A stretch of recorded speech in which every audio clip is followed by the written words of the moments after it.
All right, so we are diving deep today into something I think we can all agree is kind of a constant in life: Yeah, I think that's fair to say. negotiation. Yeah. Whether we're talking about, uh, what to have for dinner or Yeah. global peace treaties, there's always some element of give and take, Yeah. you know? Absolutely. And that's why I think this deep dive is going to be so fascinating. Yeah, so we're focusing on three major figures in international diplomacy: Yes. Nelson Mandela, Jimmy Carter, and Colin Powell. Yeah. I mean, these are giants, right? Yeah. And they each brought something so unique and so effective to the table. Yeah. Okay, so like what kind of strategic lessons can we actually take away from these guys? I think a lot, actually. Hmm. I mean, even though they seem like really different figures on the surface, there are some common threads that Yeah. run through their approaches. Okay, I'm intrigued. Well, let's start with Mandela, right? I mean, the story is incredible. Yeah, 27 years in prison, comes out and leads a movement for peace and reconciliation. It's almost unbelievable, right? Yeah. And one thing that always struck me was his decision to learn Afrikaans. Oh, yeah, the language of his oppressors. Exactly. It's like, imagine being able to understand your opponent's arguments in their own words, Mhm. even their jokes. Wow. Yeah, that would change things, I A think. game changer, right? Because suddenly you're not just reacting, you're anticipating, you're connecting on a whole other level. So it was strategic empathy, not just about being nice, but about gaining a tactical advantage. I think so. And, it worked. He was able to build trust to find common ground where others might have only seen division. And he wasn't just negotiating the end of apartheid. He was negotiating the very foundation of a new South Africa. Exactly. A long-term vision. Okay, so Mandela is empathy as a weapon. Yeah. What about Jimmy Carter? Oh, Carter? I know he's famous for the Camp David Accords, Right. but what was so special about his style? I mean, he's all about persistence, I would say. Really? Just relentless, unyielding effort, bringing Egypt and Israel together after decades of hostility. Yeah, no kidding. That's not about charm or charisma. That's about pure grit. Yeah, I've heard stories about him spending like almost 2 weeks straight mediating between Begin and Sadat. 13 days. Yeah, it's legendary. Wow. And not just, politely listening. He was actively shuttling between cabins, mediating arguments over every single point. It sounds exhausting. And he even used these personal touches, like showing photos of his grandkids to kind of build rapport. It's like a completely different approach from Mandela, but still so effective. Right. And I think what's key with Carter is that focus on the details. Lasting peace isn't built on vague promises. It's built on meticulously crafted agreements. Yeah, on the nitty-gritty that actually addresses each side's concerns. Precisely. And what's amazing is that even now, He's 100 years old. I know it, he's still engaged in diplomacy. He's showing that, negotiation is a lifelong skill. You never stop learning. That's pretty inspiring. Okay, so we've got empathy from Mandela, we've got persistence from Carter. Where does Colin Powell fit into this? Powell brings a whole different energy to the table. Yeah, he strikes me as more of a no-nonsense kind of guy. Oh, yeah. As a military leader turned diplomat, he brings this kind of pragmatism to diplomacy. Pragmatism. Yeah. Yeah. It's like, think of it this way. Mandela uses empathy to connect the town. Carter wears you down with persistence, and Powell commands attention with sheer credibility. And that credibility comes from his military background. Partly, but it's also his meticulous preparation, his ability to, size up a situation and communicate clearly and effectively, even under pressure. So like a high-stakes poker player, always Yeah. thinking a few steps ahead. Exactly. And you see that in the 2001 U.S.-China spy plane standoff, right after 9/11, global tensions are sky high. Oh, right, the collision with the Chinese fighter jet. Yeah, and it could have easily spiraled into a major crisis. Yeah. But Powell, instead of resorting to threats or, grandstanding, Right. he opts for carefully crafted communication. He finds that balance between being firm and defending U.S. interests, but also leaving room for China to, save face. Yeah. So de-escalation through communication. Exactly. And that's a key takeaway from Powell. Yeah. You don't always have to force a solution. Sometimes the best negotiation is knowing when to stand firm, when to offer concessions, and when to just shut up and listen. It's fascinating how these three figures with such different styles achieve such remarkable results. Right. But the question is, can those lessons be applied to the world we live in today? Yeah, it feels like things are even more complex now. They are, and that's what we're going to explore. So let's put Mandela, Carter, and Powell in the hot seat, so to speak, and see how their approaches might play out in some of the most pressing conflicts of our time. Okay, I like where this is going. So let's start with the big one, shall we? The war in Ukraine. All right, let's do it. Yeah, it really is amazing how they managed to navigate those situations, you know what I mean? Right. But, part of me is also thinking like, wow, that's a pretty high bar. Yeah. I mean, I'm not exactly negotiating peace treaties on a daily basis. So how do these these grand lessons from these giants of diplomacy, how do they actually translate to regular life? That's the cool thing about it. I think they're surprisingly relevant. You know, we negotiate all the time, even if we don't always realize it. Really? Oh, yeah, think about it. Deciding on dinner with your family, collaborating on a project at work, figuring out weekend plans with friends. It's all negotiation. Okay, I guess I see your point. But applying Mandela's prison wisdom to picking a restaurant seems like a bit of a stretch. Not necessarily. Remember what was at the heart of Mandela's approach?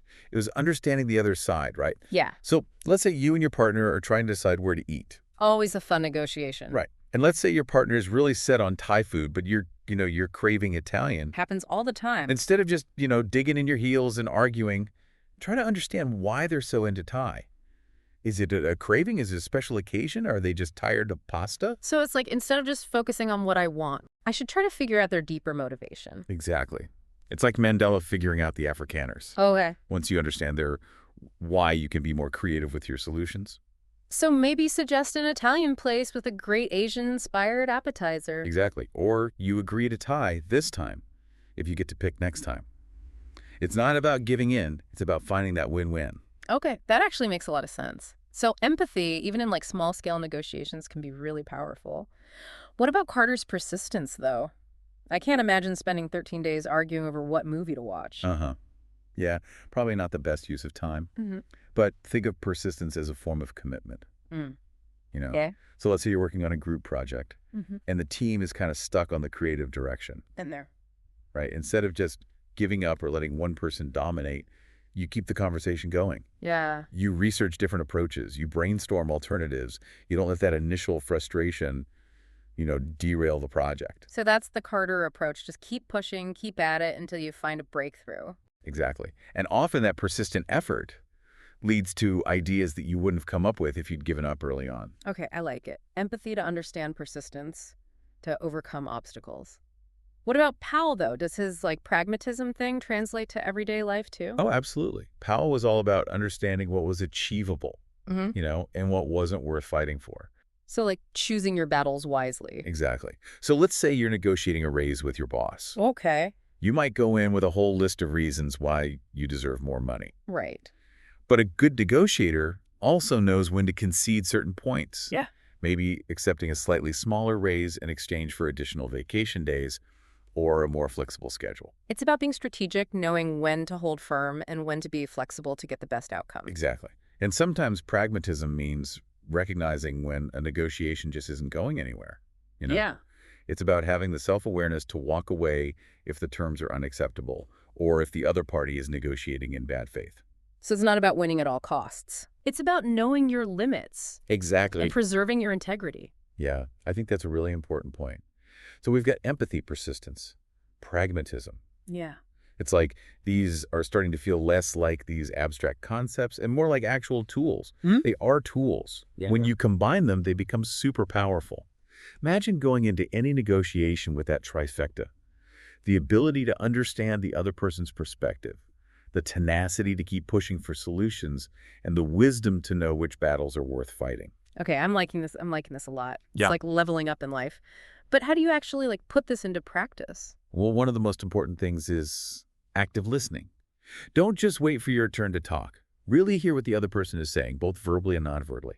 Okay. Pick up on their tone, their body language. Are they getting defensive? Do they seem open to compromise? So it's like being a detective looking for those subtle cues. Exactly. And when you're speaking, be clear and concise. Avoid jargon or overly complicated language. So no rambling, no speeches, just get to the point. Right. And don't be afraid to ask questions. This shows that you're genuinely engaged and that you're interested in understanding their perspective. And it's okay to take breaks. If the conversation gets heated or unproductive, sometimes stepping back for a few minutes can help everyone kind of regroup. These are really great tips. I'm already feeling more confident about tackling those tough conversations. But I gotta be honest, there are some situations where negotiation just feels impossible. Like, what if the other person is just completely unreasonable or refuses to budge? That's a valid concern. Mm-hmm. Not all negotiations are going to end in a win-win. But even in those situations, these principles can be super helpful. How so? If someone's determined to be difficult, what good is empathy? Well, even if you don't reach an agreement, understanding why someone is digging in their heels can be really valuable. Okay. Maybe they're feeling threatened or they have a past experiences making them resistant. So even if you don't, quote unquote, win the negotiation, you gain some valuable insight into the other person. Exactly. And that can be helpful down the road.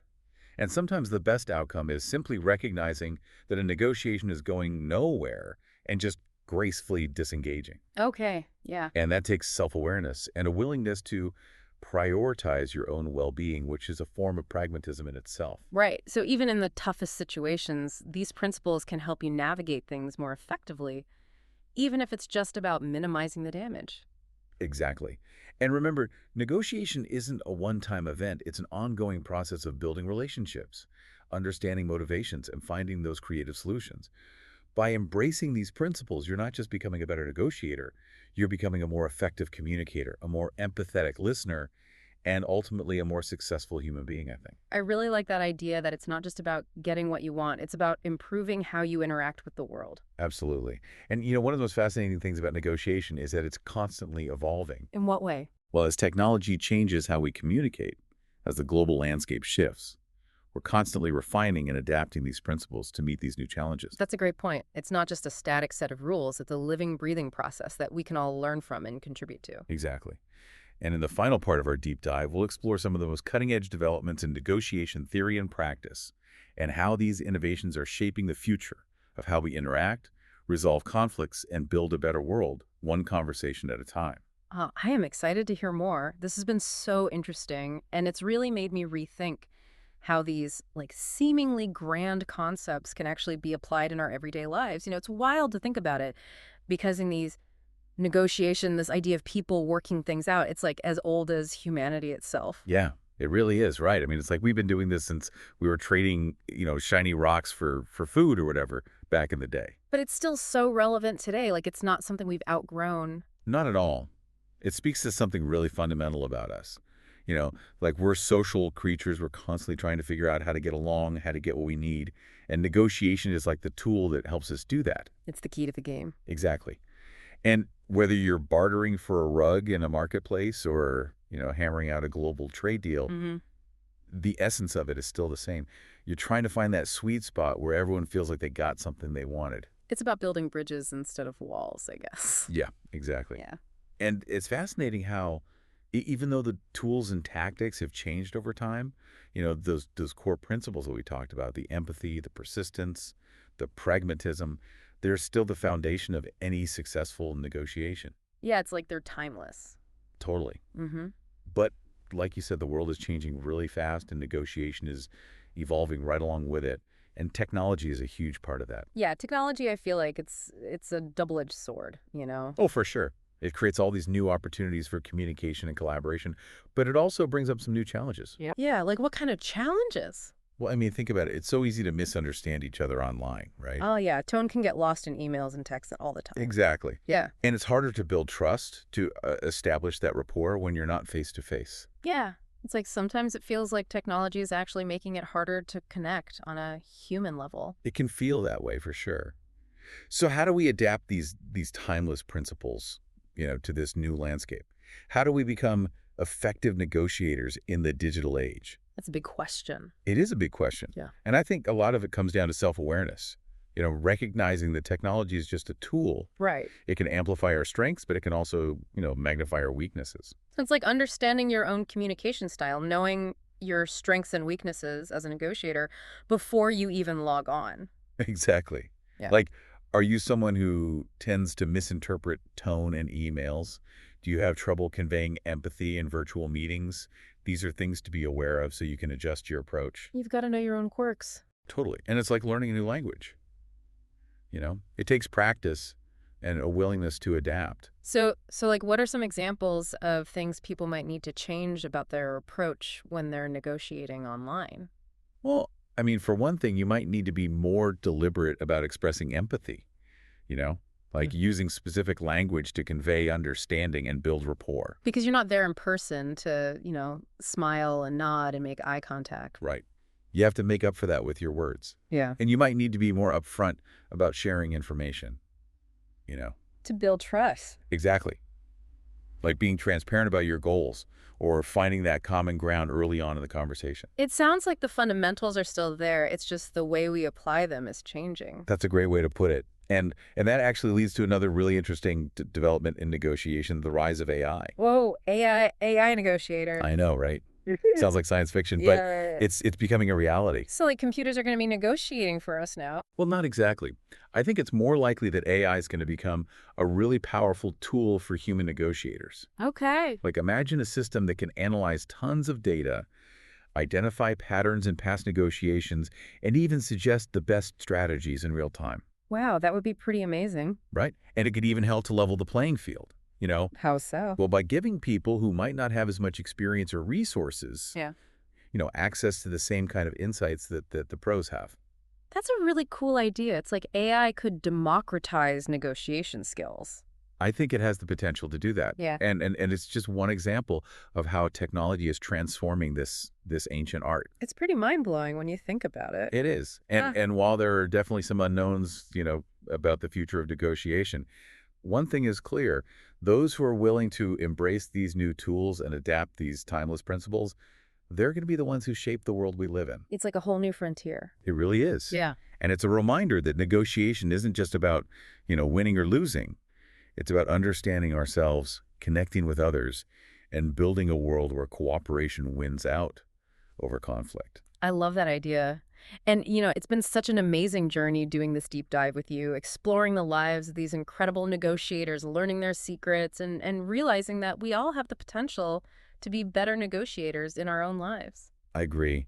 And I hope this has inspired our listeners to see negotiation not as something scary or intimidating, but as an opportunity, a chance to unlock their full potential as communicators, as collaborators, and as people who can make a real difference in the world. It's all about building bridges, right? Absolutely. Yeah. And that's what makes this topic so endlessly fascinating.